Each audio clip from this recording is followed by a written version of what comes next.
Hi guys, welcome back to another Hugh Jeffries video. In this video, we're going to be restoring this iPad Pro 256GB. This particular one has been run over by a car, causing a major bend down the whole right hand side of the device, with the LCD also being badly smashed. I purchased this iPad from eBay for a total of 170 Australian dollars or around 120 US. If you're wondering how someone manages to run over their $1,000 iPad, well, I asked the previous owner. They said their son dropped it while he got into the car and they drove over it with the iPad getting squashed between the tyre and the gutter. Looks like we have a challenge on our hands. With my purchase, I received the broken iPad, original box, and the receipt stating that the iPad cost the last owner $1,088. While I got all the original packaging, there was no charger or lightning cable included. The iPad screen is a little bit temperamental, sometimes it lights up, other times it just shows this. When the iPad display decides to work, you can see how badly smashed it is. However, the touch is still working. This tablet is a 256GB iPad Pro with a 27cm display. While repairing this, we'll also discover whether Apple is pairing the True Tone function like they do on their phones.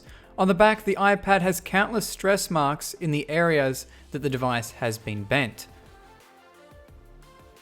On the bottom, you'll see the frame has also bent outwards, creating another gap. So it's time we fix this poor iPad. Using a heat gun, I will soften the adhesive around the display to assist in removing the screen. The removal of the display was quite easy given the large gaps produced by the bends, which allowed me to slide a plastic pick right under the glass. I find it amazing that the LCD and screen protector are cracked, but the actual display cover glass isn't. After we have separated all the adhesive around the display, we can lift it upwards to be able to access the battery connection. After undoing one Phillips screw, I'll also unscrew the LCD bracket with a further 2 Phillips screws.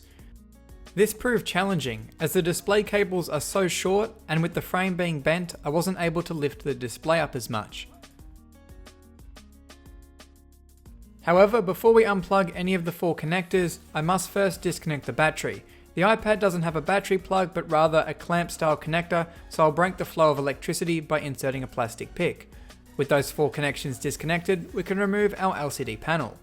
Getting a closer look at our frame, you can see just how bent it is. Luckily, this model of iPad has its logic board located in the center, so it has been unaffected by the bend to the frame.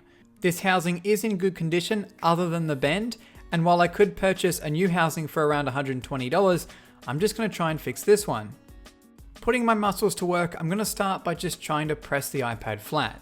While this helped a little bit, the iPad was still far from flat as metal tends to spring back.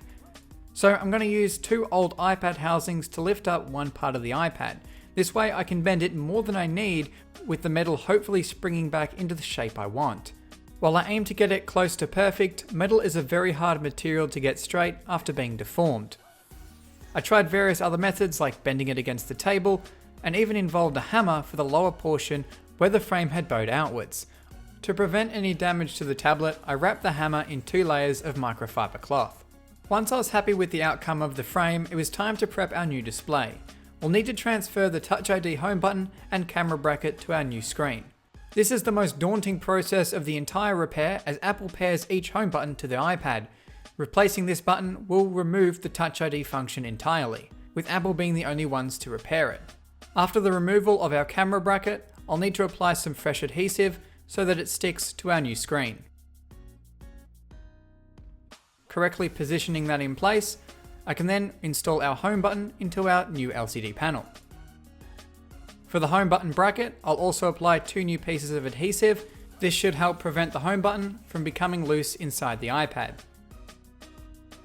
Reinstalling that bracket, being careful to not damage the Touch ID cable and routing it correctly, I can plug back in our Touch ID sensor and move back across to our iPad frame, where I'm going to remove all the remaining adhesive before applying some new stuff. As this adhesive was just cut off the roll, I'll need to cut it down to size for use in our iPad. I found the adhesive provided with replacement displays is simply not up to standard and can cause the display to lift, resulting in dust entering the device. I had to use 2 different sizes. However, the 2mm adhesive was still slightly too big for the sides of the device, but it should still work fine. Speaking of our display, this one cost me 190 Aussie dollars and already came pre-installed with the adhesive.